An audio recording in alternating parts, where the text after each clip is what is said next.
E neste momento, nós teremos o painel Defesa Comercial. Para o painel, nós convidamos o presidente da Federação das Indústrias do Estado de Minas Gerais, senhor Flávio Roscoe, também o diretor do Sistema Integrado Mineiro do Vidro Plano, Simvidro, senhor Alexandre Pestana, e também diretor do Simvidro, senhor Leonardo Braz. Bom, enquanto o presidente Flávio não chega, eu vou contextualizar um pouquinho o tema que nós vamos discutir a partir de agora aqui nesse evento. Então, antes de tudo, boa noite a todos. Agradeço em nome do nosso presidente Geraldo, novamente a presença de vocês. É lamentável, né? O Geraldo não está aqui com a gente hoje, um evento que ele cuidou com tanto carinho junto com a Alessandra para organizá-lo, mas por motivos de saúde ficou impedido de participar aqui conosco, tá? Então, desejamos a ele pronto restabelecimento, temos certeza disso. E vamos aqui, Léo, cumprir com essa tarefa de substituí-lo e participar desse debate. Tá? E por que o tema defesa comercial que foi proposto aqui? Porque o mundo está mudando, o comércio no mundo está mudando, e mudando rápido. Tudo aquilo que nós assistimos de estrutura e de bases do comércio internacional nas últimas décadas, simplesmente em 2025 desapareceu. Tá? Uma nova ordem garantidamente vai ser estabelecida. Mas até essa nova ordem se estabelecer, e sinceramente eu acho que poucos ou ninguém sabe qual ordem é essa, nós vamos viver uma grande desordem. Então, há uma reconfiguração do comércio internacional sendo implementada, ainda bastante incipiente. Nós temos aí poucos meses que, de fato, essas mudanças se tornaram realidade, mas no meio de todas as incertezas que estão postas aí, a gente tem uma certeza: não será como antes.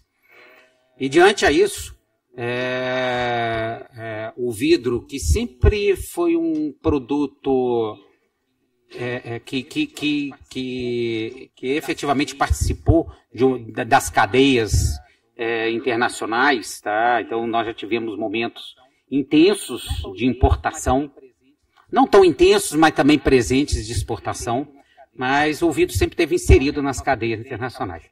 Bom, gente, o nosso presidente acabou de chegar, vamos recebê-lo. Nós vamos convidar para também compor a mesa o presidente da FIENG, Flávio Roscoe.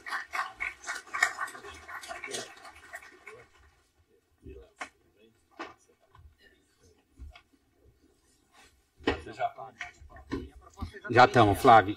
E a proposta é exatamente essa. Eu comecei aqui só contextualizando o nosso tema. A gente fez uma pequena mudança no que estava sendo proposto inicialmente. Vamos falar de defesa comercial, que foi motivo até de uma conversa nossa, um bom debate na última reunião de diretoria, né? Então eu estava aqui justamente contextualizando esse momento que a gente vive do comércio internacional, dessa reconfiguração que está posta aí, uma reconfiguração que a gente ainda não sabe em que bases que ela vai se dar.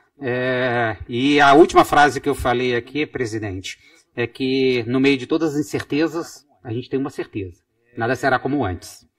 E aí, eu vou aproveitar, tá, gente, falar um pouquinho e rapidamente sobre a cadeia vidreira para o presidente, e quero aqui também aproveitar a presença dele e dos senhores para falar sobre esse novo momento que a FIENG, que é a Federação das Indústrias de Minas Gerais, vive através da liderança do nosso presidente Flávio Roscoe, tá? Uma pessoa com dinamismo e uma capacidade de tocar projetos, com propósitos muito claros de defender a indústria e de fazer diferença no nosso negócio, no ambiente que a gente vive. Então a FIENG, hoje, ela é voltada completamente para defender os interesses e desenvolver o mercado da indústria mineira e nacional, junto à sua atuação na CNI, que é a nossa entidade de âmbito nacional. Bom, A cadeia vidreira, Flávio, ela é estruturada em 3 elos, tá? Formando toda a nossa cadeia de valor. O primeiro elo é o elo da indústria de base, que de fato faz a transformação da areia, que é o principal componente, sendo bastante simplista, mas esse é o fato, tá? Em vidros planos. Tá? Então nós temos como o principal elemento do vidro é a energia. Tá? São 4 produtores, 4 capitais que produzem vidros no Brasil através de 10 plantas. Aqui respondemos com quase 75% da produção sul-americana no mercado brasileiro. São 3 desses grupos são multinacionais e um 4º grupo, que é o grupo Cornélio Brenan, que tem uma planta em Pernambuco, também presente nesse primeiro elo da nossa cadeia. Tá? É uma indústria concentrada, de capital intensivo, e que tem por característica uma indústria contínua, 7x24, quando você dá partida num forno de float, só depois de 20 anos, em torno de 20 anos, que você vai interromper por uma reforma e retomar a produção desse equipamento. Na sequência, nós temos a indústria de transformação, que é essa que faz representada pelo Sinvidro aqui em Minas Gerais, na FIENG. Somos entre 600 e 700 processadores no Brasil que preparamos o material vidro para o seu consumo final. Tá? Então vamos cortar, lapidar, temperar, laminar. Então esse é o nosso papel, meu, do Léo e de vários dos participantes que estão aqui hoje. Também quero lembrar que nós temos representantes também das 4 usinas de base nesse evento aqui. Tá? Então é uma indústria que tem como fonte energética a eletricidade e estamos nesse elo secundário da cadeia de valor do vidro. Por último, nós temos os sistemistas, tá? Que são os vidraceiros e os serraleiros, que recebem esse material e vão levar ele para a ponta final de consumo. Tá? Então é assim que está organizada a nossa cadeia. A grande força da cadeia mineira de processamento de vidro é a construção civil. Tá? Majoritariamente somos fabricantes de vidro para esse fim. Tá? Você tem outras que respondem à construção civil por mais de 70% do consumo de vidro plano no Brasil e também no mundo. Isso não muda muito, mundo afora. Tá? Em torno aí de 15% do consumo de vidro plano é para automotivo e o restante, na faixa aí de 10% a 15%, vai para moveleiros e outras indústrias em geral, linha branca, iluminação e etc. Bom, o vidro sempre esteve inserido nas cadeias mundiais, em especial o vidro de base, ou seja, a nossa matéria-prima, o vidro em chapa. Tá? Já teve períodos que a importação de vidro representou quase 30% do consumo de matéria-prima no mercado doméstico. E a gente já fazem aí, desde 2011 e efetivado em 2014, o nosso setor, ele vem implementando programas de defesa comercial, em especial o antidumping. Mas sempre no primeiro elo da cadeia, na indústria de base, tá? Que é não só mais exposta pela comoditização do produto, mas também um elo concentrado, organizado, absolutamente formalizado pela característica das suas empresas. Então, nós aqui do Sinvidro, também da nossa associação nacional, que é a Abravidro, nós sempre acompanhamos esses processos, apoiamos vários deles, nem sempre, mas sempre defendendo o interesse da indústria de transformação. Tá? E tendo como principal fonte de preocupação a China. A China produz mais de 50% do vidro produzido no mundo, tem uma capacidade 20 vezes ou até mais do que a capacidade brasileira, e assim como grande parte dos materiais, não só de construção civil, a China ela é majoritária nas capacidades instaladas. Tá? O que a gente vem vivendo nos últimos tempos? Nos últimos tempos, eu falo, últimos meses. Tá? Na medida que foi implementada essas políticas de defesa comercial, em especial o antidumping nos elos inferiores, né? Além da gente ter a defesa e uma menor competitividade na matéria-prima, que é em função do antidumping, que é isso que ele preserva, né? Que é a saúde financeira e a capacidade de ter um resultado para aquele elo, para aquele ente que está sendo defendido, né? A gente está vendo a Ásia, em especial a China, fazendo uma rotação no perfil e no mix, tá? E a gente vem observando a entrada de produtos transformados. O Isidoro, da GC, ele trouxe a perspectiva, a projeção de importação em 2025 de vidros laminados e de vidros temperados, que são os principais produtos da indústria de transformação, tá? Que vão ser em torno de, mantendo o atual ritmo, 45 mil toneladas de vidro laminado, em torno de 30 mil de vidro temperado. E trazendo isso para a realidade. O que significa 45 mil toneladas de vidro laminado? Quase 30% do mercado de vidros laminados do consumo do Brasil. De vidros temperados, tá? Representa em torno de 4 a 5%, se confirmar esse volume que vem se mantendo desde o final do ano passado, durante esse ano. Mas não é só isso. O problema é na hora que a gente vai olhar a forma como a China precifica esse produto, tá? Hoje, a gente vem testemunhando a entrada de vidros temperados e laminados praticamente a preço do float. Tá? Então, na medida que você tem um excedente de capacidade na Ásia, eles utilizam de certas práticas, tá, que são bastante complexas para um país que não tem nenhum nível de proteção a essa indústria desse país, no caso o Brasil, disputar de igual para igual. Qual que é a alíquota?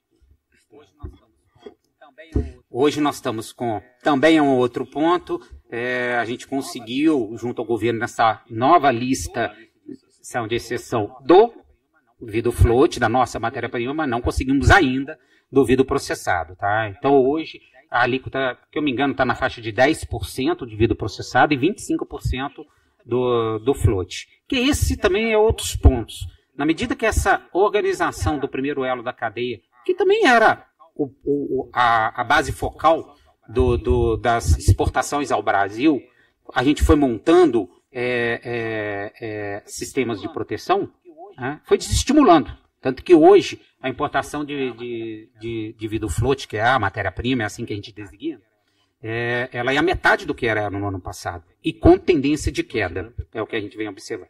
O antidumping aplicado foi de quanto? O float? A alíquota? Mais de 100%. Contra hoje, China, principalmente China. Tá? E tem um antidumping que já deve ter a sua resolução. Está acontecendo triangulação de China para outros mercados na matéria-prima? Pouca coisa. Tá? Então, o grande problema é que o que a gente vem observando no nosso setor, e acredito que em outros setores também, que a China passou a exportar fábricas. Então, hoje, uma base que cresceu muito produtiva, através de capital chinês na Ásia, é a Malásia. E ela já vem exportando há algum tempo para o Brasil, a ponto... Está fora do antidumping, mas a gente tem um novo processo que ele deve ser julgado agora, no segundo semestre desse ano, já a sua aplicação definitiva. Com boas chances de sucesso. Mas, na medida que a gente vai fechar com a Malásia, o que está acontecendo? Novas capacidades sendo instaladas na Indonésia. Então, esses mecanismos de proteção que são lentos e adequados no mundo do passado, tem algum problema nesse momento. No nosso caso, de vidros processados, que são meses de períodos de efetiva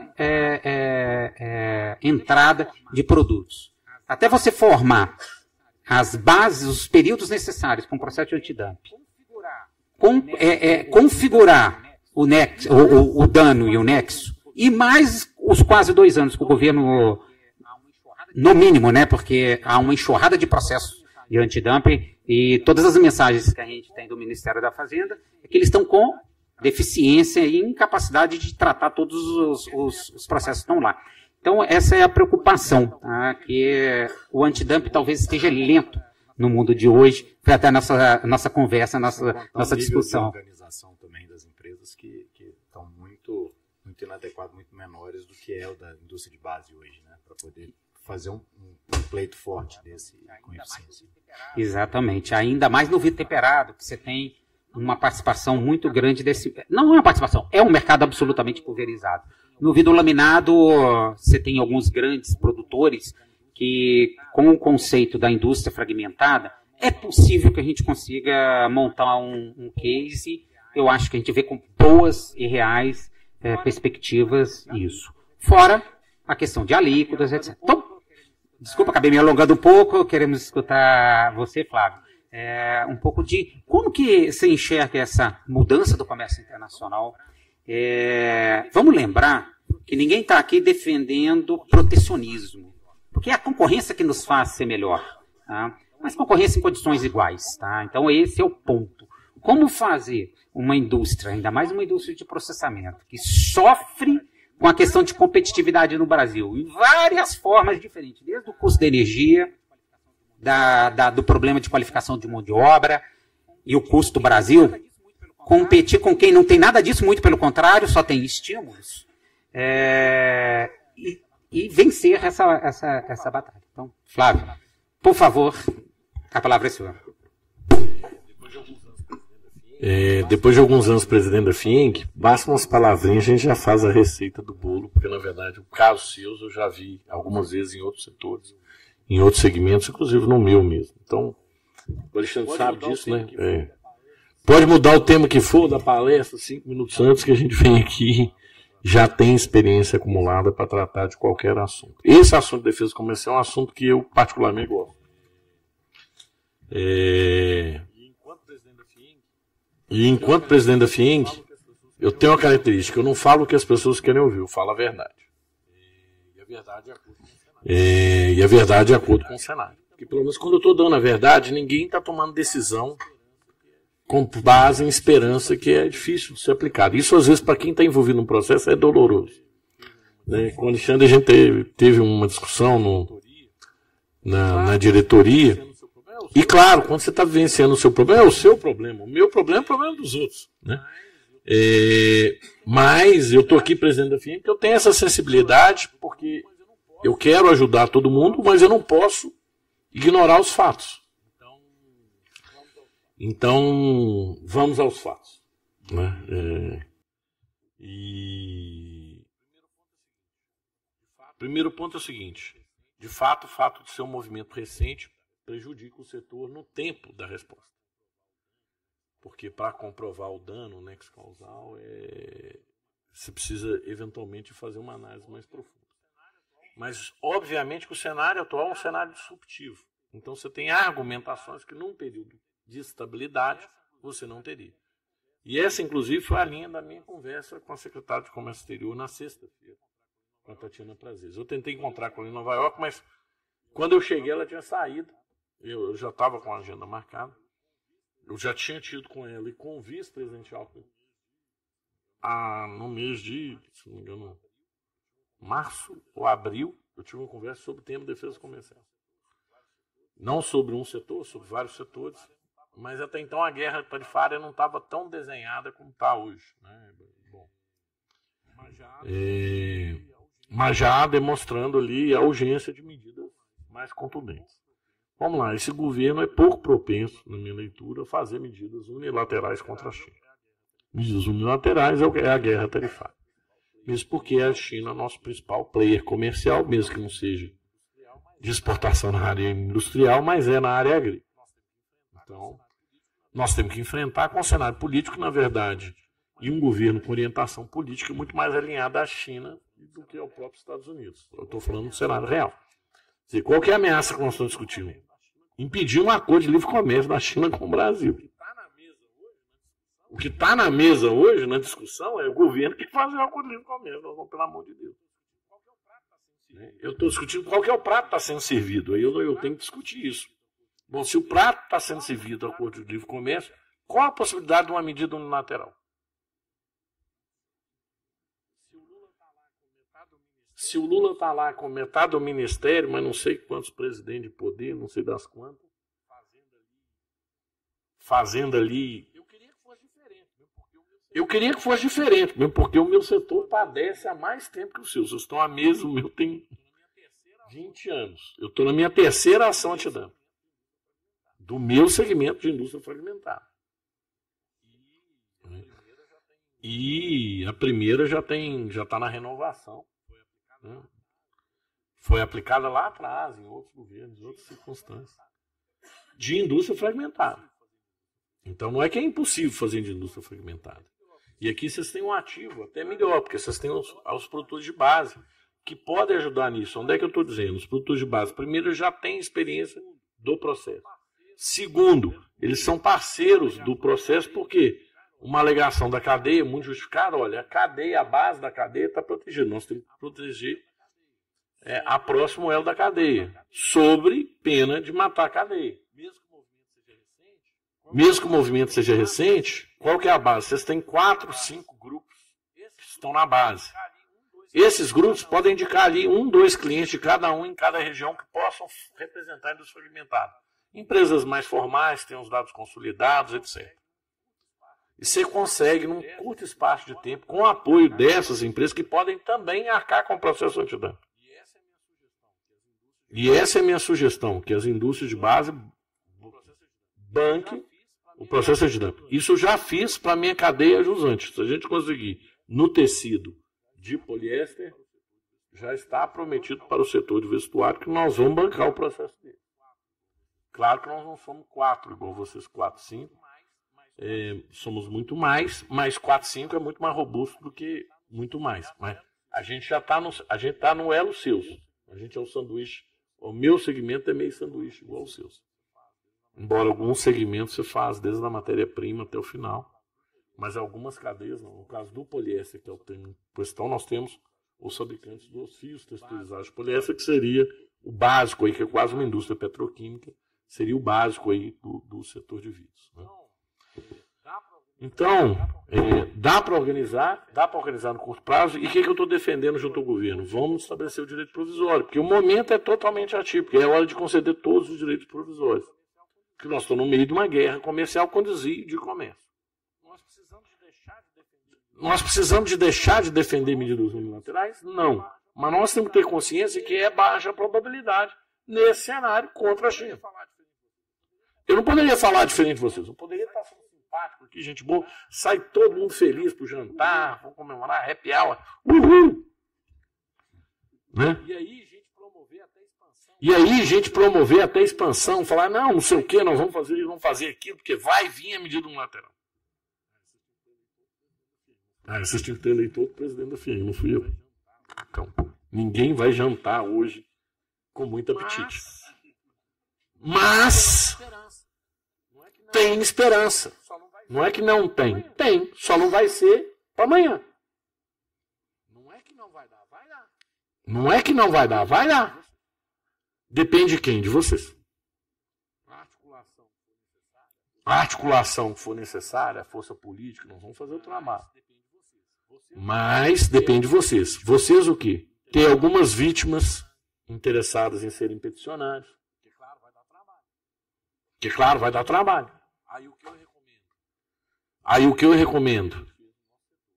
Foi o que a gente fez no nosso setor. Adaptações nos sistemas das empresas. Em vez de ficar na munheca levantando os dados, que são quase impossíveis de levantar. Você mapeia os dados e o sistema te produz automaticamente. Com isso aí você consegue emitir os relatórios a cada ciclo. Eu tive, num caso, uma empresa perdeu o prazo, todas perderam.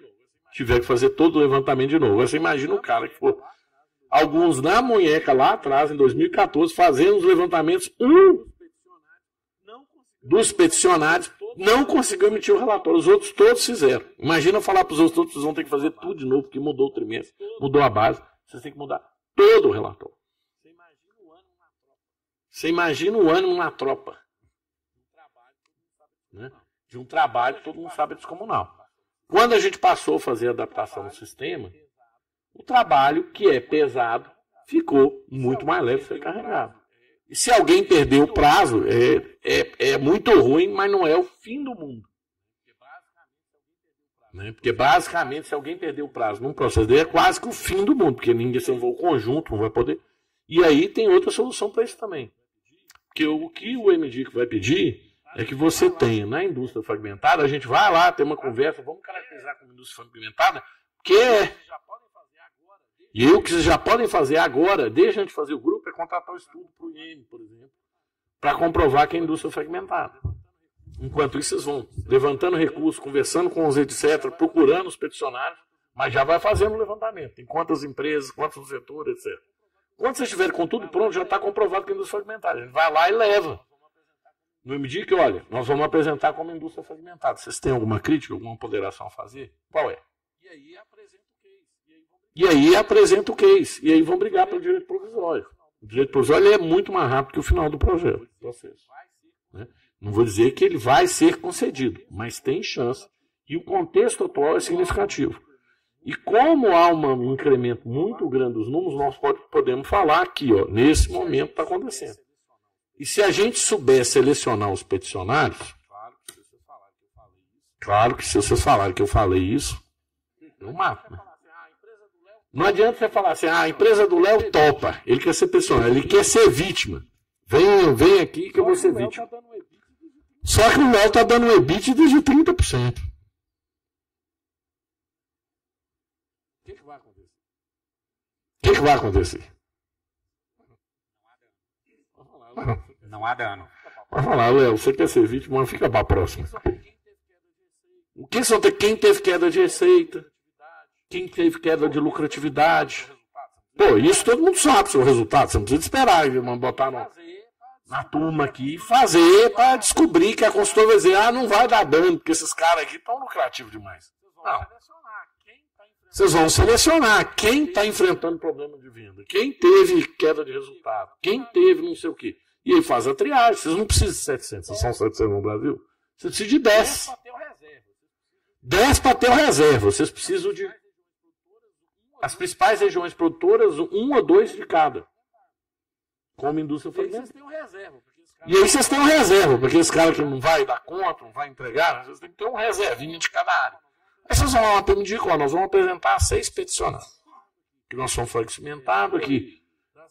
2 das regiões principais, por exemplo, do Sudeste vão ter 2. E do resto, um cada um, pronto. Nós conseguimos juntar esse grupo de 6 na hora que a gente tiver o estudo demonstrando, ou que nem que seja um estudo do IEM aprofundado, mas pelo menos a nossa área de economia pode até se aprofundar para isso, para demonstrar que há uma fragmentação da cadeia produtiva. Isso na mão, aí depende de vocês. Porque vai ter que ter as vítimas. Porque vai dar trabalho. E aí, no custo do processo antidumping, tem que colocar atuação sistêmica. Para que a empresa que seja peticionária não arca com esse custo sozinho. Porque aquilo só serve para o antidumping, não serve para nada na empresa. Tá, você vai tirar do sistema, só serve para aquilo. Não tem outra finalidade que não seja o processo antidumping. No nosso caso, como são empresas maiores, não foi necessário. Cada empresa ficou com o seu. Mas é que nesse caso, eu sugiro que vocês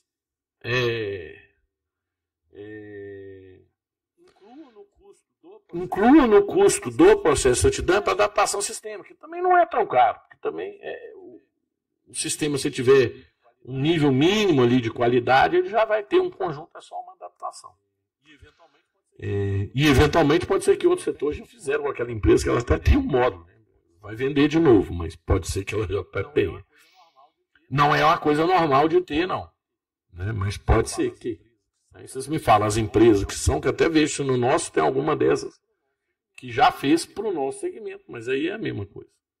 Isso eu estou falando, gente, é dos sistemas, né, que todas as empresas são obrigadas a ter, porque hoje emite nota fiscal eletrônica. Não tem que caso do cara, eu não tenho. Não tem. Hoje todo mundo está informatizado. Né? E você fazendo os relatórios via sistema, essa ideia foi minha, tá? Os caras nunca viram. Depois que a gente fez, eu acho que outros replicaram. Mas, porque ficou muito fácil. Um negócio que era muito difícil. Né? Então, você tira via relatório.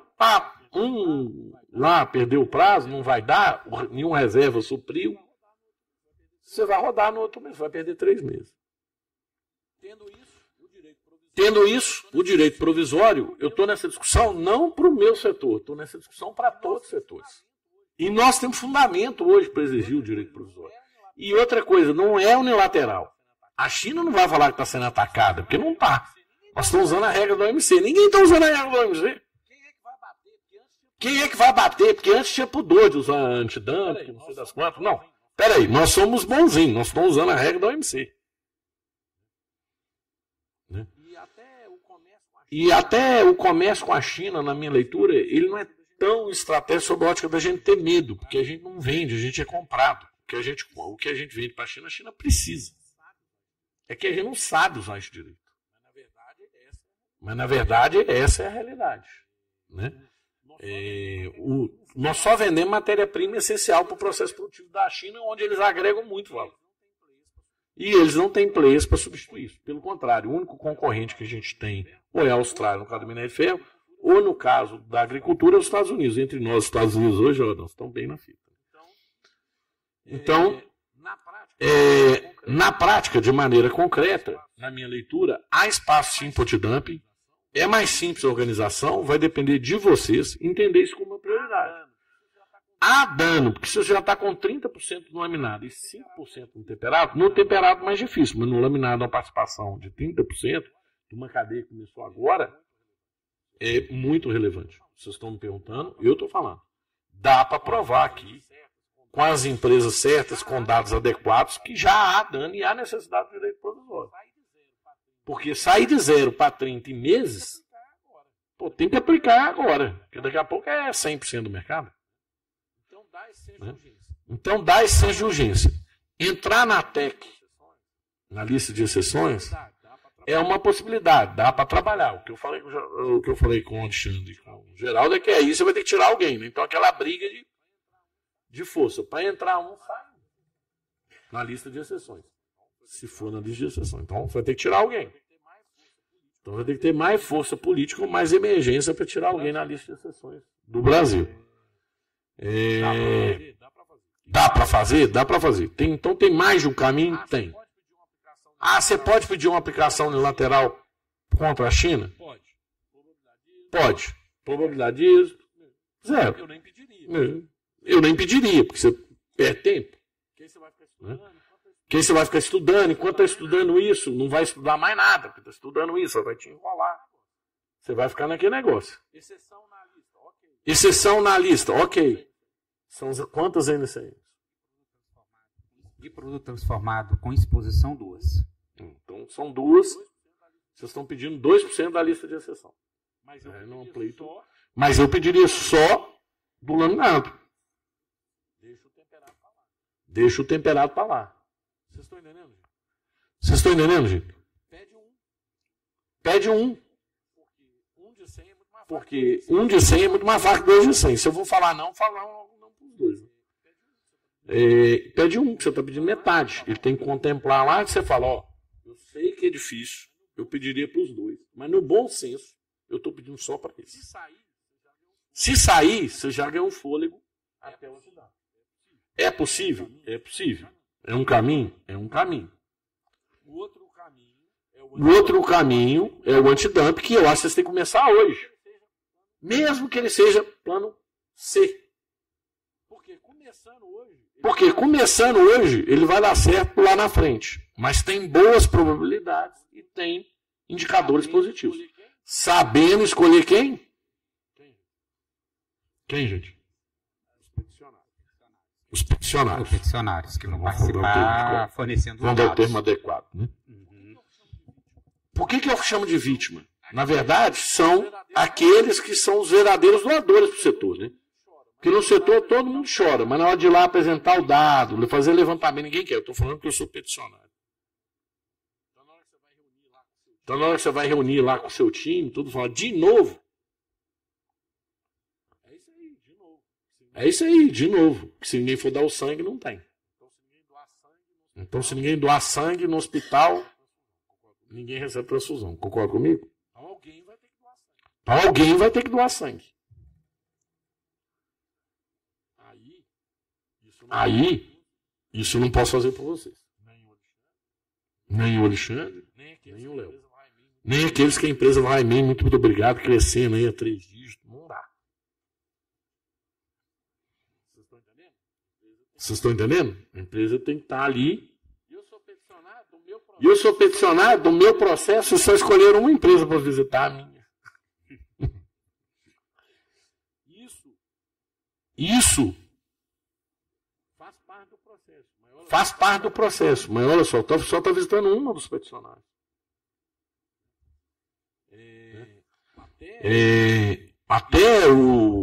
E não ia ter nenhuma visita. Foi depois de uma mudança de orientação, que os nossos números são muito robustos, não ia ter nenhuma visita. Aí pediram para ter mais robustez no processo, que o brasileiro é medroso. Vamos visitar uma empresa. Mas eu tenho certeza, por exemplo, no nosso caso, eu tenho certeza que a gente vai conseguir o direito provisório, porque os dados são muito robustos. Né? Como são esses dados aqui que vocês apresentaram aqui dos laminados? Não dos temperados. Eu acho que os temperados hoje não têm densidade nem penetração para entrar com antidump. A 5%. Seria a quantos por cento de participação de mercado? Não, é evolução, mas 5 é muito pouco, né, gente? Você vai falar que está em risco a indústria nacional porque os caras estão com 5% de penetração. Eu diria que a partir de 15, num crescimento rápido, é um número que já começa a dizer, opa. Mas com 5 é muito difícil de você chegar lá e falar, não, estou muito preocupado com a indústria nacional porque penetração está de 5%. Perde credibilidade. Não sei se vocês estão entendendo, né? Então, é igual o pleito aqui. Nós iríamos entrar dos dois, mas nós só vamos entrar do que é urgente. Mas você já começa a estudar o outro, porque enquanto está em 5, você começa a estudar, já começa a formar o grupo. Né? Porque é nessa hora que tem que começar, porque vai começar a analisar os períodos lá na frente. O período ele é depois que você já tiver a coisa, vai olhar para trás. Bom, então tem espaço para TEC, não é fácil. Aí vocês têm que mobilizar também as lideranças políticas, não pode só contar com a gente, porque tem hora que a FIENG está limitada, porque imagina a FIENG propõe um negócio, aí tira outro setor ligado à FIENG também. Aí o papai aqui fica com tudo filhinho. Entendeu o que eu estou querendo dizer, não? Nessa lista de exceções, a gente tem a lista padrão, a LEITEC, mas o governo abriu novas posições para uma elevação de alíquota provisória, valendo por 1 ano, possível de ser renovado. Que, inclusive, o float ele foi atendido por essas posições extras. Né? E essa é uma expectativa que a gente tem, que é uma possibilidade de entrada para, em especial, o laminado, que é um case mais robusto. Né? Mais fácil ainda, porque eu estou falando assim, o problema é que já foram ocupados. Já. É isso que eu estou dizendo. Mas o governo vem abrindo possibilidades de novos estudos. Não. E aumentar essa lista. Vamos lá, eu estou dizendo, é possível, nós temos que construir. Hoje não tem esse cenário, hoje você tem que tirar alguém da tradicional. Porque o cara que foi concedido 1 ano, ele já foi concedido. Sim. Ele não vai tirar daquela lista. Aí é a boa construção do case aí dos 30%, desse levantamento inicial, de preferência um estudo que seja de terceiros, não seus, para substanciar além do indicador da importação. Claro que 30% de participação no market share, gente, é um indicador significativo. E aí os peticionários também têm que fazer, os peticionários do processo anterior também têm que fazer um apoio. Eu estou dizendo das 4 empresas. Porque isso é derivado diretamente da ação antidumping deles. Porque, claro, gente, na hora que você dobra a tarifa daquele produto, a vantagem competitiva, porque, claro, o seu custo de matéria-prima subiu. Uhum. Então, a vantagem competitiva que antes o laminado e o temperado não tinham, passaram a ter. Porque o seu custo de matéria-prima de aquisição aumentou. Então, vocês têm mais que argumento perante o governo, na minha leitura, para justificar a lista de exceção. Mas eu faria tudo concomitante, inclusive o processo antidumping, porque o antidumping, conforme você sabe. E eu entendo a angústia do Alexandre que levantou a diretoria, mas sei que é a mesma de todos os players, é a discussão do tempo. Só que ele é a bala definitiva. O resto é bala de prata, vai valer por um ano, vai chegar outro mais influente, vai trazer e vai tirar você da lista. E aí você vai ficar naquela guerra lá. Porque todo mundo quer estar ali. Todo mundo quer estar no sol. Pegando bronze. Mas não. Nós estamos em Londres.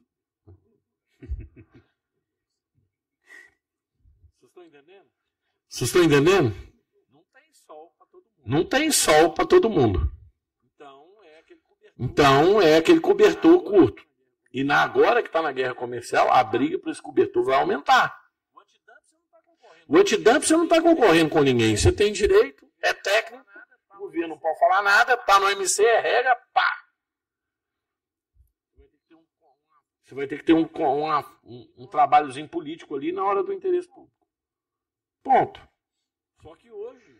Só que hoje, os principais sócios seus são os seus fornecedores que conseguiram o antidumping. E essa é uma linha de aumentação muito boa. Olha, a cadeia precisa de uma proteção, não adianta só ali. E a gente vai fazer o antidumping, mas eu preciso de uma prevalência até lá, porque olha a velocidade de penetração. Eu não vou dar conta. O que eu vou dizer para vocês, sendo o advogado do diabo? Se vocês conseguirem a proteção da alíquota, os números para o antidumping na subsequência ficarão mais fracos. E aí você consegue um paliativo, mas afasta o definitivo. Nosso consultor chama isso de macular os dados. Eu não sou consultor, mas eu estou dizendo que vai acontecer. Porque, claro, a velocidade de importação vai cair, e aí vocês vão ter uma inflexão na curva. E aí, eventualmente, o dano fica mais difícil de ser comprovado no processo que efetivamente vai garantir a proteção para vocês por uma longevidade. Porque o antidumping, gente, qual que é a outra beleza do antidumping? O antidumping permite investimento. O antidumping dá horizonte de longo prazo. Enquanto que o processo de proteção tarifária emergencial, ele não te dá esse horizonte. Né? Você tem ali algo que está vigorando hoje, que é uma lista transitória. Que se entrar na lista de exceção por um ano, vai vigorar um ano, ok, ela vai atender sua dor ali. E que se entrar na outra lista de exceção, você vai ter, enquanto o governo manter seu produto na lista. Fora que o próprio governo, através de negociações diplomáticas, pode alterar derrubar isso que eu estou dizendo. Através de um livre mercado. Não, e o governo muda essa lista. Então, eu estou sendo franco para vocês. Para mim, a bala de prata é o antidumping.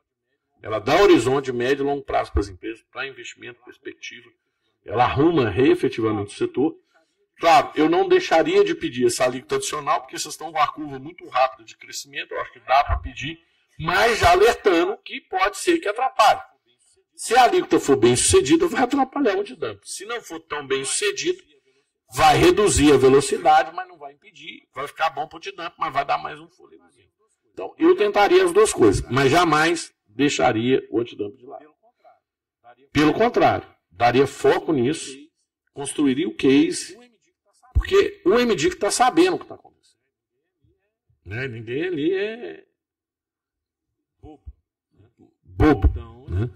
Então, eles estão sabendo que a circunstância é preocupante. E eles têm preocupação também. A discussão é que não tem o nosso senso de urgência, não tem etc. Mas o que eu estou construindo agora é que o governo dê direito provisório para todos os processos que tenham bons indicadores. É esse o meu play. Porque o regime é de exceção. E não tratar o direito provisório como regime de exceção. Tratar ele como regra nesse momento, porque o momento é de exceção. Não sei se vocês estão entendendo a base da argumentação. Nós estamos na guerra comercial, o momento é de exceção, não é o caso de exceção. É o momento de exceção, portanto tem que se aplicar a todos. Esse tem sido a minha narrativa e estou tendo acolhida. Só que é uma mudança de posição. Então, ali vai ter que ter um convencimento ali, né? Porque quase todos os processos também são contra a China. Né? Presidente, eu vou querer até primeiro fazer um esclarecimento ao nosso público aqui, dando alguns detalhes sobre o antidumping. A gente está falando aqui de indústria fragmentada, porque no processo tradicional de antidumping, você tem que coletar dados de mais de 50% dos produtores locais. Com indústria concentrada igual a nossa indústria de base, isso não é problema. Então, há o conceito da indústria fragmentada, que é onde a gente se enquadra, que você precisa comprovar isso ao governo para que não precise de comprovar os 50%. E aí traz a expertise aqui do presidente, dizendo quantas empresas precisam participar. De 6 a 10 empresas, então, que são as vítimas, né, ou aquelas que vão ser as reais peticionárias, que vão apresentar seus dados, que sejam também estrategicamente colocadas ali para que eles atendam aos requisitos necessários para habilitar o processo. E também lembrando, tá, gente, quem não acompanha isso muito de perto, o processo antidumping começa com um pedido de investigação. Normalmente o governo gasta aí alguns meses, até uns 6 meses, para fazer uma avaliação prévia, sigilosa, da consistência daquele pleito. O governo, constatando a consistência do pleito, ele abre o processo investigatório, dando publicidade e chamando as partes, tanto no mercado doméstico, que são as vítimas, quanto os exportadores nas suas origens, para se defenderem desse processo. Muitas vezes esses exportadores nem participam, vão à revelia, dependendo da significância ou não daquele mercado para essa empresa. A China, via de regra, vai revelia. Via de regra. Mas se a importação é recente, a minha tendência é dizer vai ir a revelia. Bom, e aí, passando esse processo, aí tem um antidumping provisório que o Flávio comentou aqui com a gente.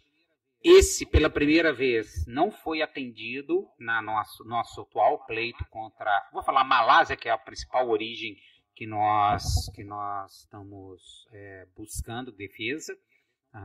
Pela primeira vez não foi concedido o provisório, que é uma preocupação que o governo está restringindo. Então, essa força política em sensibilizar o governo pela necessidade do provisório limitativo. Eu vou explicar o que aconteceu. Eu não vou ficar dando muito detalhe, mas houve uma mudança no quadro e quem entrou foi um pouco mais conservador em função de um processo específico que não foi aceito. E entendeu que houve. E aí está com a postura, houve interferência política e tal, etc., que é natural do processo, não é que não é. Né? Na hora do interesse público. E aí é mais reticente em solicitar o direito provisório. Daí a minha argumentação é que, na verdade, vinha se concedendo o direito provisório e houve uma inflexão na curva justamente no início da guerra mundo afora. Da guerra. E aí é por isso que eu estou retomando essa discussão, que ela não era uma discussão que vinha sendo travada recentemente, e agora eu estou dizendo, não, agora é que nós temos que conceder o direito provisório. Anyway, então, o Alexandre está ponderando aí que não, eu nem sabia que vocês não tinham tido. Foi quando a negativa? Final do ano passado. Então, mais ou menos. De lá para cá houveram algumas negativas, né? E antes estavam todas, a maioria dos pleitos sendo acolhidos. E o que nós estamos argumentando é que o momento é de exceção para perder ali o conservadorismo. E eu acho que nós vamos ter, na minha leitura, vamos ter isso. Só quero corrigir uma coisa, Alexandre, você falou aí dos peticionários. Depende muito, claro, da cadeia. O que a gente fez lá. Nós estamos com quatro peticionários. Né? Um de cada região, tirando o norte, que não tem, mas é uma cadeia menos fragmentada que as suas. São 100 produtores. Então, e os 4 peticionários são dentro dos 100 grandes. Entendeu? Então, mas não tem o número mínimo para sem ser fracionado é 25. 50 é o ideal, mas eles aceitam até 25. Fracionado aí pode ser qualquer percentual, mas tem que ter uma dispersão essa geográfica e tem que ter uma participação expressiva aí de cada região expressiva que eu digo assim. Por isso que eu costurei o número de 6 a 10, mas tem que ser empresas. De preferência no percentil superior da cadeia de produção do seu segmento. Né? Então, quem for laminado, aqueles maiores, se você conseguir, por exemplo, peneirar os 6 a 10 entre os 30 maiores dos 700, é um indicador. Se você só conseguir os menores, aí talvez você tenha que ter uma dispersão maior na amostra, né? Então, isso é muito caso a caso. Estou dando uma orientação. Mas eu acho que 6 a 10 de porte acima, já, na minha leitura, já dá uma balizada, mesmo que você tenha um universo de produtores maiores. Talvez você está falando de 700 produtores, mas todos são de laminado e temperado? Não, a maior parte é de temperado.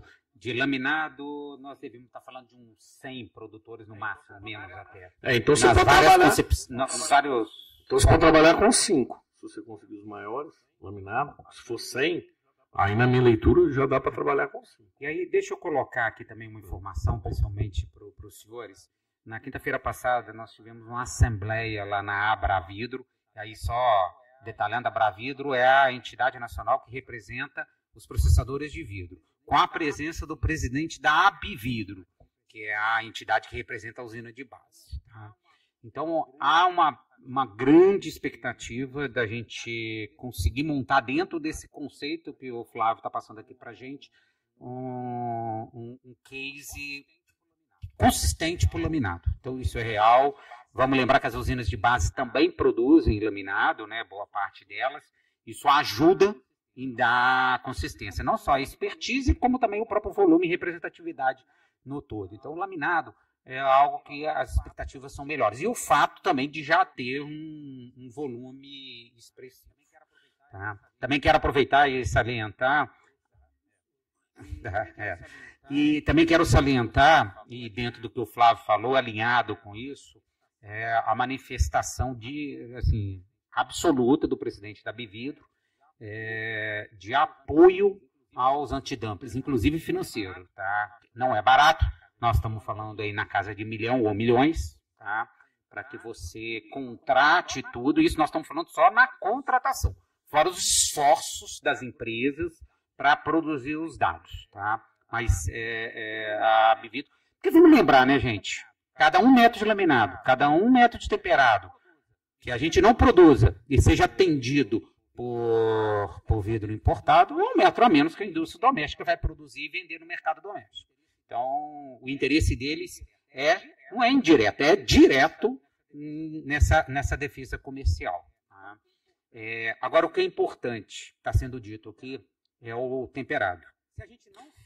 Se a gente não se mobilizar, se a gente não se esforçar e se disponibilizar a participar, tá? Nós não vamos conseguir.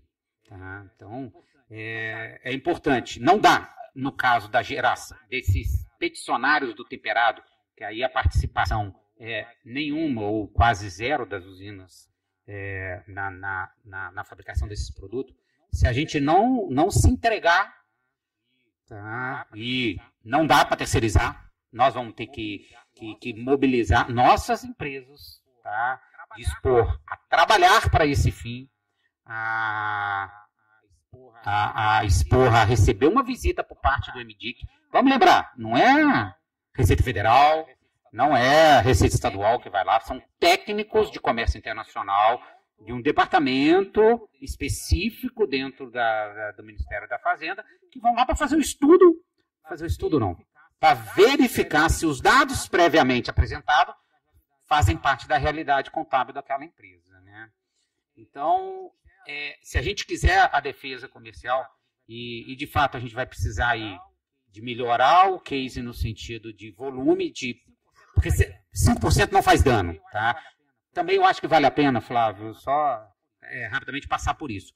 O antidumping ele tem um tripé, que é o dumping, que é comprovar que aquela origem está vendendo ao mercado internacional abaixo do preço que ele pratica no mercado doméstico. Tá? Esse é o dumping, que ele está subsidiando a exportação para algum benefício. E com isso prejudicando as indústrias que operam naquele mercado de destino. Então, um é o dumping. O outro é o dano, que aí sim, como que essas exportações estão gerando dano às indústrias nacionais daquele mercado que esse produto está se direcionando. Tá? E, por fim, não basta só o dumping e o dano, nós temos que criar a correlação, que é justamente aquelas exportações baseadas em cima de um dumping, estão, de fato, relacionadas àquele dano daquela indústria. Porque o dano pode ser porque um mercado caiu o consumo, ou uma concorrência doméstica. Então, é importante, que é o que chama de nexo causal, que amarra as duas pontas, o dumping e o dano, amarram um ao outro. Comprovando isso ao governo, ele abre o processo investigatório e aí sim começa a dar publicidade. Tá? É uma investigação. Em última instância, comprovado aplicado o antidumping, é um crime comercial que foi praticado por aqueles exportadores. Tá? Então, nós estamos falando aí, se o sucesso de uma medida provisória, nós estamos falando de 6 meses, um ano e pouco, né? Um ano e pouco, fora a geração dos cases, dos períodos que vão calçar o pedido, né? Que vão comprovar o dumping e principalmente o dano, né?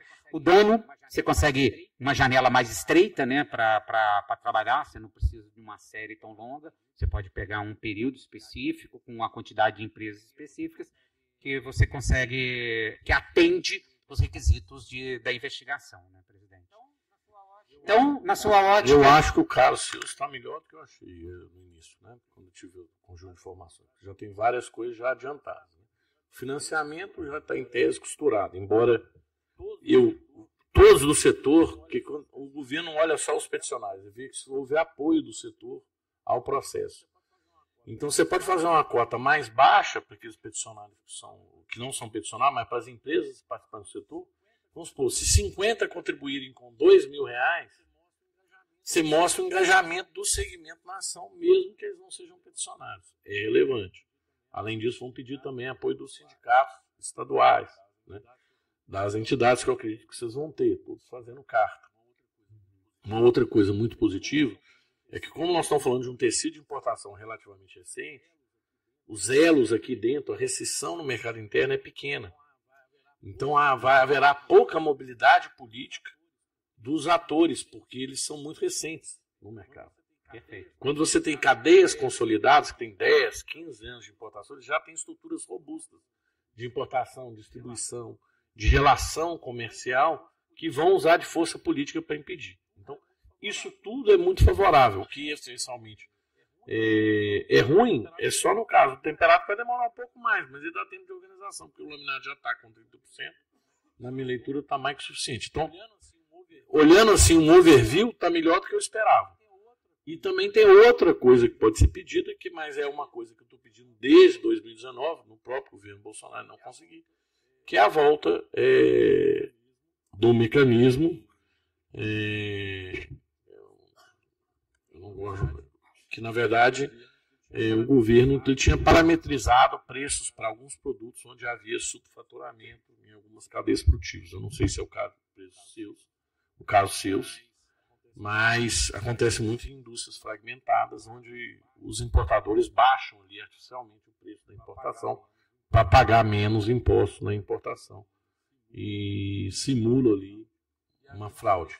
E havia uns preços de referência que o governo monitorava e dava o licenciamento não automático de importação. Ou seja, a LI não saía automaticamente para aquelas faixas de produto. Mas aí houve uma interpretação, um parecer da AGU, dizendo que com a Lei de Liberdade Econômica de 2019, que isso era contra a Lei de Liberdade Econômica. Nosso parecer é contrário, mas esse parecer está vigorando até hoje. Seria um ótimo instrumento agora, principalmente para as cadeias que sofrem ali de contrabando, subfaturamento. Mas, nesse momento, isso não está no cardápio. Mas eu continuo batendo, mas já tem 6 anos de batida em 2 governos diferentes. Até agora não logrei êxito. Porque hoje o agente público vai tomar decisão, ele fica com medo do CPF. Tem um parecer da AGU contrário, eu falei, eu não vou dar. Depois o cara vai me acionar, mesmo que a gente tenha divergências com relação ao parecer da AGU. Então, estou falando com você, seria um outro plano COD que a gente vem tentando implementá-lo. Aí teria que ver se há subfaturamento. Há subfaturamento nas importações do setor? Poucos flagrados, eu acho que recentemente, inclusive, não é um problema latente. Mas se fosse, poderia ser uma medida, vamos dizer, de impacto também, mas que no momento também está com baixa probabilidade. Eu queria só, Alexandre, que eu sei que o tempo vai esgotar, só falar um outro tema. Por favor. Aproveitando aqui, nós vamos ter o PL das eólicas offshore, o veto do presidente Lula vetou parte do jabuti colocado nesse projeto, e principalmente para quem é energia intensiva, é fundamental que a gente mantenha o veto do presidente Lula. Porque o que vai acontecer? A energia vai subir 10% com geração de energia a carvão mineral e a gás nos próximos 25 anos. Se o projeto que passou no Congresso não for derrubado o veto que o Lula vetou de maneira correta. Isso são lobby de dois grandes grupos, que eu não vou ficar aqui dando nome, porque já dei, dois grandes grupos que querem vender energia a preços exorbitantes, energia de fonte não renovável, a carvão mineral e a gás pelos próximos 25 anos e embutir na tarifa dos consumidores brasileiros. Impacto na tarifa, 10%. Inclusive, quem está contratado no Mercado Livre. É a tal das CIDs da vida, né? Então, 10% do impacto da tarifa.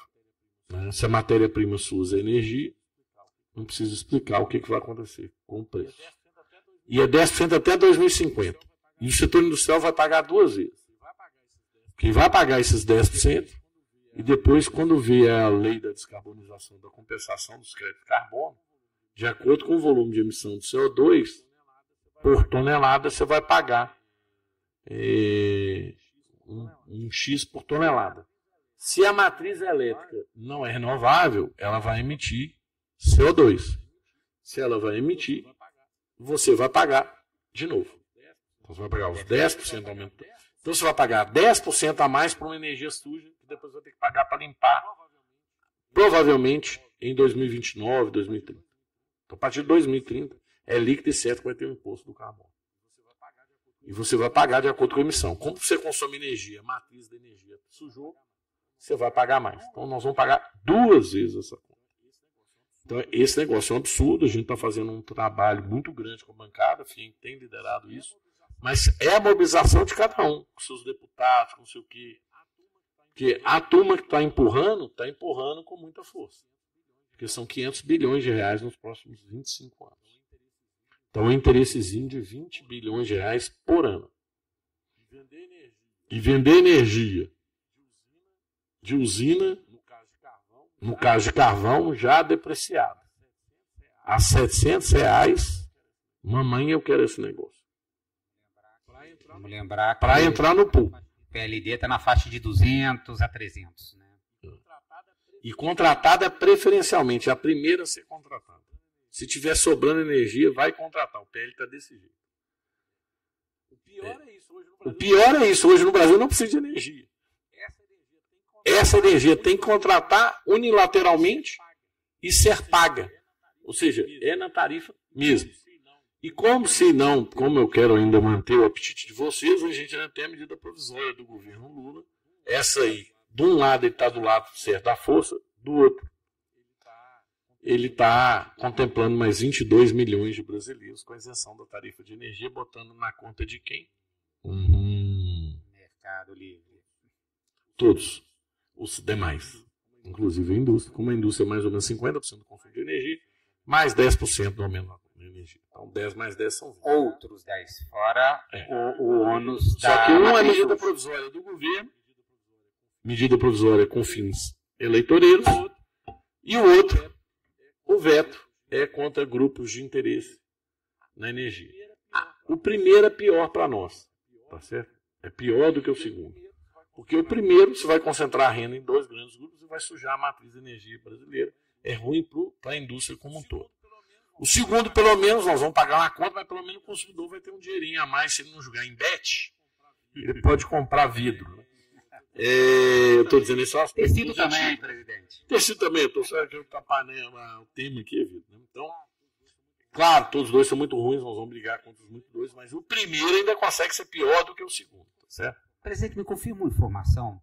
Esse projeto de lei do governo para aumentar a energia social, né, a energia gratuita social, me parece que eles estão buscando financiar, cortando o benefício que nós, que contratamos Mercado Livre de fontes limpas, renováveis, que a gente tem de desconto, por exemplo, na tarifa fio. É isso mesmo que é previsto como fonte compensatória? Não, o que eu vi, na verdade, não é projeto de lei, MP, isso. Não, na verdade, não vai diretamente na indústria, não. Vai para todos os outros consumidores. Esse item específico. Aí tem outras mexidas na indústria que são boas, são positivas, mas é uma MP muito complexa que eu não vou me ater a ela porque ela não foi publicada ainda. Porque como ele está negociando o veto, eles deixaram para publicar a MP no dia 28, que o veto em tese está sendo apreciado no dia 27. Então, o que ele está querendo fazer, na verdade, pelo que eu estou entendendo, é um bem bolado. Vocês mantêm o veto aqui e eu contemplo parte do que estava no veto aqui no projeto, mais os subsídios que eu quero dar na MP. Não sei se vocês estão entendendo. Então, essas coisas mudam o tempo todo, eu não vou ficar aqui antecipando, porque e aí eu falo uma coisa, fui lá, o presidente falou que era isso. Chegou lá, não era nada disso. Então, ainda não...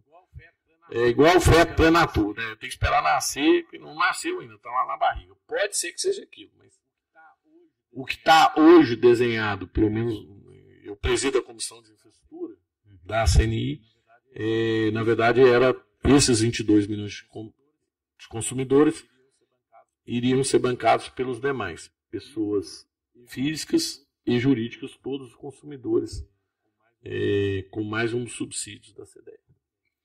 Ok, recado dado, vamos mobilizar as indústrias de base, elas participam da Associação dos Intensivos Energéticos, tenho certeza que isso está no radar e vale a pena reforçar isso aí, senão por provocação das coisas. Isso não é só das indústrias de base não, tá? Porque indústria de base são só 4. E se você que está aí no interior, tem aquele deputado que é seu amigo de infância, jogou bola com você, é hora de ligar para o Cavalo, meu amor. A hora é agora. Você vai fazer isso como? A hora é de mobilizar. Ou o seu amigo que é amigo. Aí é a hora que os 700 faz a força. Porque 4, hoje a empresa não pode dar apoio de campanha, não pode não sei o que, ela não tem capacidade de capilaridade. A força desses 4 é 0. Eu estou sendo realista. Muito mais a força dos 700. Se dos 700 tiver 5 que tem uma relação forte com um parlamentar federal, já é relevante. Os 4 grandes, eu posso estar enganado. Vai o cara do RI lá, não tem nem dono, multinacional. O deputado está nem querendo saber quem é. Recebe de cortesia. Eu não estou falando desses específicos, não. Via de regra. Tá certo? Ele quer saber da cidade dele, quem vota, que o cara ligou, que vai falar mal dele na cidade inteira, que não sei das quantas, que o preço do vidro vai subir, que o preço da construção vai subir, porque ele votou no aumento da energia, que vai sair falando na cidade dele que ele aumentou a favor do aumento de energia. Isso é poderoso, né, presidente? Porque os grandes consumidores, eles têm baixa propensão à empatia. Quanto maior, menos empatia. Quem tem empatia por empresa gigante de bilhões de reais? Tem alguém com dó aí? Eu não sei se vocês estão entendendo, hein? Mas, e o deputado está preocupado no eleitor lá. Peraí, ó. Lá em Muriaé, lá, o geral tá lá, não sei das quantas. Vai ligar pro deputado, falar, aqui não tem condição, você vai fazer isso. Vou botar notinha no jornal, vou botar na rádio. Não sei das quantas, tô contando com seu apoio, hein? Você vai votar contra, né? Vai manter o veto lá. Nesse momento, nós estamos na guerra da opinião pública. Perfeito, presidente. Gente, quem tiver oportunidade, não deixe de fazer. Como foi dito, nós temos um 10%, mais outro 10%, e por último, mais outro 10% se tudo isso se caracteriza. Aí foi só uma simulação, né? Então é uma mobilização que vale a pena e de novo, né? É o corpo a corpo, é o ombro a ombro, é aquele deputado que às vezes você tem alguma relação de infância ou até participa de alguma forma e ele vai ter sensibilidade a gente. Você está certo, presidente, é isso que nós precisamos. Presidente, para terminarmos, de forma breve, que eu acho que... Como é que nós estamos com o tempo? Ixi, então encerramos. Não, então não vou fazer. Esqueceu de apresentar para mim isso aí. Não, mas tudo bem. Então, rapidamente, como aqui na FIENG e lá na CNI, vocês estão vendo todo esse maremoto comercial que se implementou no mundo e como que o Brasil, aí como um todo, pode se aproveitar ou se prejudicar disso tudo? Bom, gente, antes de tudo, eu quero agradecer a vocês pela excelente contribuição que vocês têm dado com os líderes aqui para o FIENG, né? O Alexandre fez um ótimo trabalho, o Léo também, o Geraldo vem fazendo. Então, essa casa é uma casa participativa. Continua elegendo aí bons representantes, isso é muito importante para nós. Porque, na verdade, quem fala em nome de vocês são eles, os eleitos, né? E eles é que fazem a interlocução.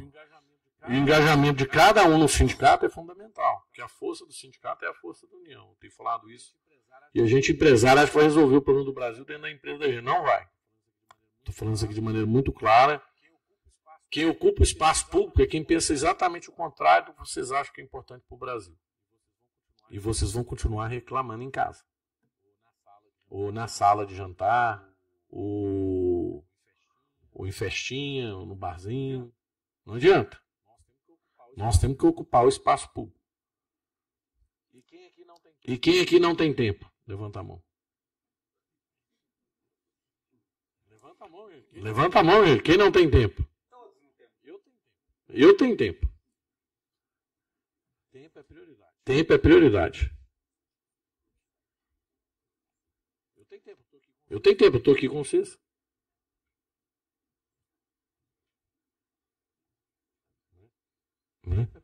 Tempo é prioridade. O que é relevante? A defesa do coletivo ou só dentro da sua empresa? Vamos falar aqui de ameaças para o coletivo de hoje. Redução de jornada. O que você está fazendo sobre isso? Você está conversando com seus funcionários? Qual vai ser o impacto? Que o aumento de tudo que ele consome vai ter aumento de tudo? Que a ineficiência das empresas vai aumentar? Com isso o custo das coisas vão fazer? O discurso populista está aí na rua. Aumento de energia. Aumento tributário agora do imposto de renda também populismo. Baixar de 5 mil vai subir aonde? Na PJ. Já vimos esse filme. Essa medida até é simpática, porque efetivamente, etc. Mas nesse contexto de déficit de conta pública, etc., muito complexo. O que você está fazendo? Vai atingir o seu negócio diretamente. NR1, o que vocês fizeram?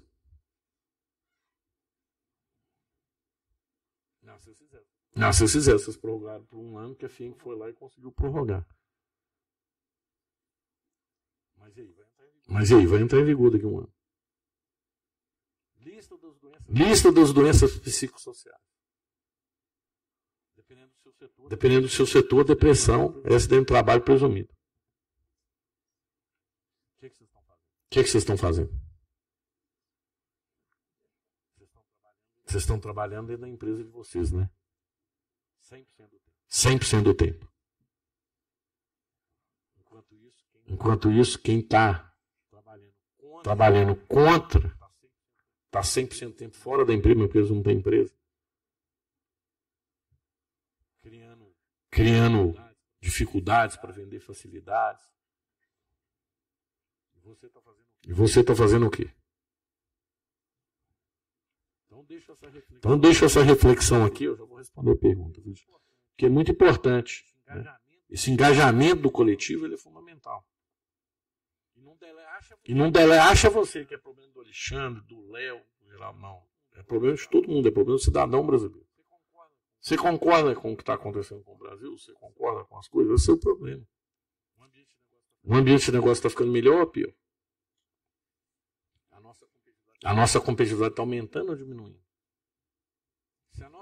Se a nossa produtividade cai, a riqueza intrínseca do país cai. Não tem que se falar de distribuição. O que gera riqueza é produtividade. Então nós vamos distribuir pobreza. E a culpa é nossa, porque a gente é esclarecido. A culpa não é de quem não tem esclarecimento, porque você não tem esclarecimento. A discussão é o que você, que é esclarecido, está fazendo. Eu estou cumprindo minha obrigação social. Flávio, você é irresponsável, está vindo aqui botar o dedo na minha cara e falar isso. Eu falei, não basta, bastou até agora. E eu sou empresário. Eu estou aqui voluntariamente. Igual os outros dirigentes. Bastou, basta. Nós temos que ter mais gente engajada, mais gente no processo, mais gente falando, mais gente se informando, até para se preparar para o futuro. E eu digo, quem é mais engajado na discussão da associação, das brigas, dos pleitos, também é o empresário mais bem informado. E aí vai tomar decisões mais assertivas na empresa dele. E não vai ficar fazendo função dentro da empresa que ele já devia ter delegado há muito tempo. Mas ele faz porque é rotina. E ele adora falar que não tem tempo. E eu estou falando de empresário para empresário. E às vezes não está abrindo o horizonte para ver algo muito maior. Eu garanto aqui, um dia com qualquer um de vocês, que eu provo que o tempo de vocês é 70% desperdiçado. Isso pro Ninja, Ultraman, Blaster Gestor.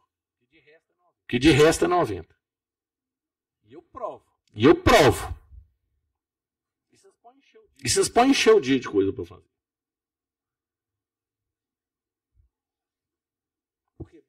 Porque boa parte das ações você não devia estar fazendo. Se você é o tomador de decisão da empresa. Você devia estar delegando. Ou você faz por hábito. Aquelas ligações de 20 minutos, cliente favorito, que liga todo dia. Ou para o fornecedor favorito. Eu estou dando um exemplo aqui. Tem gente que checa extrato de banco todo dia. Hoje, não tem uma plateia que eu não levanto, eu nem pedi. Quem é que checa extrato de banco? Não é que não é importante a conferência, mas não é o caso do gestor da empresa. E aí não tem tempo mesmo. Enquanto você estiver fazendo coisas que você não devia estar fazendo, você não vai ter tempo para fazer coisas que você devia estar fazendo. E o Brasil vai desse jeito aí. Porque quem está ocupando espaço público tem tempo. E eles estão lá gritando, esperneando, indo nos lugares, enchendo o saco, apurrinhando os outros, e falando absurdo, não sei das quantas. Esses capitalistas selvagens estão comendo fígado aqui, do não sei quem, do não sei o outro. É isso. E no Brasil, empresário já é crime, então só de ser. Você é e mistura, bota a cabeça no avestruz. Bom, vamos ao cenário internacional. Tem oportunidade. Eu vejo mais como oportunidade que como ameaça. Precisava de uma mudança aí nessa construção geopolítica que vinha, em que a China abocanhou 40% da indústria mundial. Isso é uma realidade. E ela ia abocanhar 50%. E daqui a pouco 55%. E daqui a pouco 60%. Até um dia que não tivesse indústria resiliente no resto do mundo, ela ia subir o preço. A minha teoria é o choque da manufatura. Não teve choque do petróleo na década de 70? Não teve o choque da manufatura. A manufatura barata da China ia ser cara. E ela ia concentrar a riqueza mundial. Na verdade, ela já fez isso sem ter que fazer o choque. Ela fez só pela força da indústria de gerar riqueza. E porque ela foi esperta em se incluir nas cadeias com políticas. Por que quase todo antidumping contra a China é bem sucedido? Porque há política pública de incentivo para o dumping. Quase todas as cadeias relevantes na China. Por isso que, do ponto de vista técnico, quase sempre, técnico ele é aplicado. Porque foi uma política de Estado desenvolver a indústria. E com isso ele ganhou tração e força. E isso, do ponto de vista geopolítico, embora nós sejamos os principais fornecedores da China, é complexo, porque nós estamos nas Américas. Nós estamos mais próximos aqui dos Estados Unidos, que é a potência hegemônica hoje, por curto espaço de tempo ainda. E a China está mais distante da gente, com outra cultura. Nossa cultura é ocidental, baseada no indivíduo. A deles é baseada no coletivo. Se o chinês para eles não tem valor, imagina o brasileiro. Porque o valor não está no indivíduo, ele está no coletivo. Quem aqui conhece a China? 1, 2, 3. Foram lá nos últimos 5 anos? Quem foi nos últimos 5 anos? Os que levantaram a mão. 2. Tinham ido antes? Não. Quem foi a China nos inícios dos anos 2000? Foi a China o ano passado? Não acredito. Eu falo hoje com certeza. A infraestrutura norte-americana está há 20 anos defasada e a europeia 40. Infraestrutura. Fábrica dá até dó. E olha que a indústria da China há 15 anos atrás não era nada disso. Indústria 4.0 lá, eu vou falar que a Alemanha hoje está engatinhando. E olha que eu conheço as duas indústrias. A escala e o investimento que foi feito e a tecnologia que foi desenvolvida na China nos últimos 20 anos é um negócio absurdo. E nós vamos ter que enfrentar isso. Então, ainda tinha um país com força para enfrentar, está enfrentando. Aí vamos dizer assim, horizonte de curto, médio e longo prazo. Né? No médio e longo prazo é muito positivo, tenho com certeza. No curto prazo vão haver tempestades. Vão ter oportunidades, vão ter ameaças. Né? Claro que a guerra é botar o bode na sala. Se vocês acompanham alguma entrevista que eu já dei desde o início da guerra, falando, se vocês estão botando o bode na sala para negociar na posição de força. É exatamente isso. Aí se o Brasil tiver condição de negociar com os Estados Unidos, ele está num momento muito bom, porque nós temos déficit comercial com os Estados Unidos. Né? Somos um dos poucos países que consegue ter déficit com os Estados Unidos. A gente consegue. E superávit com a China de produtos que a China precisa. Então a nossa posição em termos de negociação é de força. E ainda produzimos parte do que o concorrente geopolítico da China produz. Ele é o maior e a gente é o segundo, que é no setor de alimentos. Então a gente é a opção B. Então o Brasil está numa posição de força no cenário internacional. A discussão é, vamos saber usar? E que oportunidades vão abrir que vão dinamizar a nossa economia? Minha leitura é que vão ter mais oportunidades que ameaças, com turbulências em alguns setores. E aí a defesa industrial não poderia ser um tema, a defesa comercial não poderia ser um tema mais pertinente, né, do que hoje aqui abordado por vocês. Então, minha perspectiva continua positiva, vai haver, claro, turbulências, mas no horizonte geopolítico estratégico pode ter dado um fôlego e pode ter dado um impulso maior a políticas industriais, porque hoje o Brasil não tem uma política industrial definida.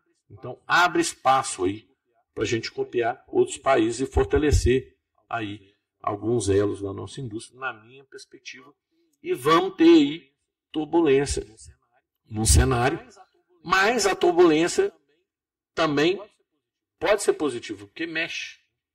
Né?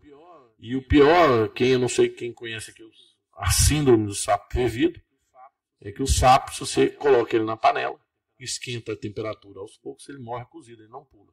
Se você jogar na panela quente, ele pula. Então, vamos esperar que a gente pule, porque a gente está sendo cozinhado. Então, cabe a vocês pular, entrem com antidump e vão para frente, vamos correr atrás e podem contar com a FIENG em tudo aquilo que vocês precisarem. O último ponto, já depois do horário, com fome que vocês estão, é que tudo que vocês precisarem, ligue para o sindicato ou para a FIENG. Tudo tem solução aqui. Não é isso? A FIENG premia o sindicato que mais usa, de graça. Ela vai ganhar bônus, pode ganhar viagem.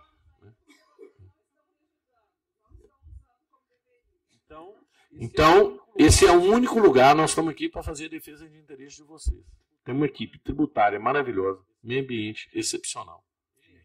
Energia, trabalhista, tudo à disposição de vocês, de graça, mas vocês ligam para o advogado, que está doido para meter a fatura.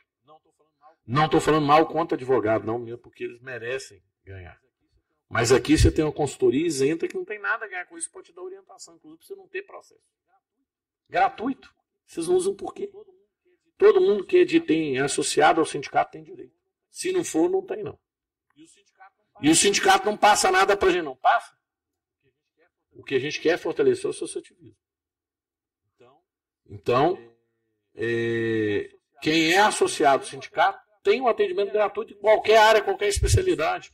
Nós temos mais de 500 cadeiras de representação, nós negociamos política pública, nós temos interface com todo mundo nos governos.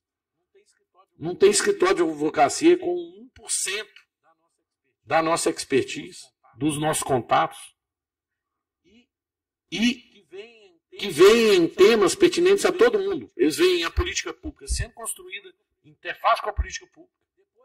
Depois dela ser constituída, a gente faz a defesa de interesses ali, no embate, seja no executivo, no legislativo ou no judiciário. E depois os nossos técnicos têm participação nos conselhos. São quase 500. Estão no CARF. Só a FIEM tem 3 representantes no CARF. Nós somos entidade do Brasil com o maior número de representantes no CARF. No Conselho de Contribuintes aqui do Estado, mesma coisa. Todos os órgãos ambientais a gente tem representação.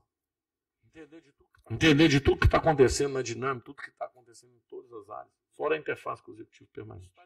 Isso está à disposição de vocês de graça. Quem aqui já usou?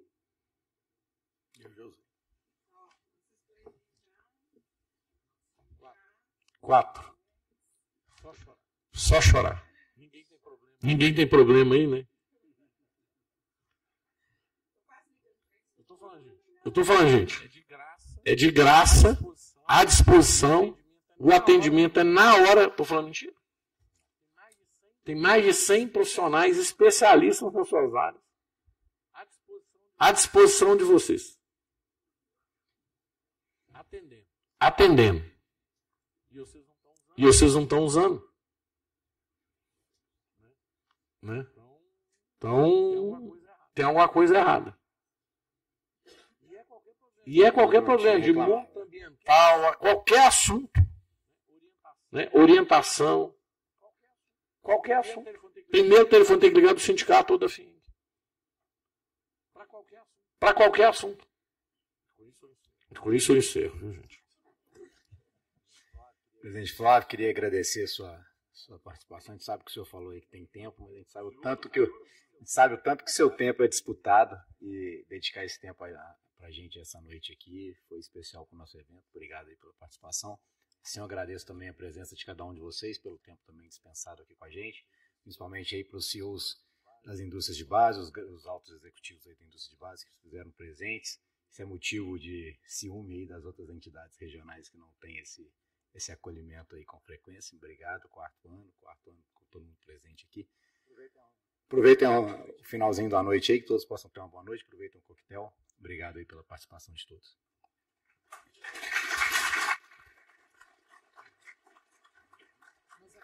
Nós agradecemos novamente aos nossos patrocinadores, AGC, Sebrace, Guardian, Vivix, Abvidro, Vidro Certo e Educavidro, e também os nossos apoiadores, FIENG, Cinti Sorvete MG, Sebrae, Masfix, Grupo Bendglass, Grupo Beltemper, Polo do Vidro, Já Benefícios, Reflex Temper Vidros, 5RS Reciclagem, Meu Vidraceiro, Glass of America, Fantástico Vidros, Divinal Vidros, Cristal Quality, São Cristóvão Temper, Web Glass, Waste Data e Glass Parts. Nós agradecemos também a participação de todos, o Sindicato das Indústrias de Beneficiamento e Transformação de Vidros e Cristais Planos do Estado de Minas Gerais, Simvidro MG, convida agora para o coquetel que será servido no 3º andar deste edifício. Uma boa noite a todos.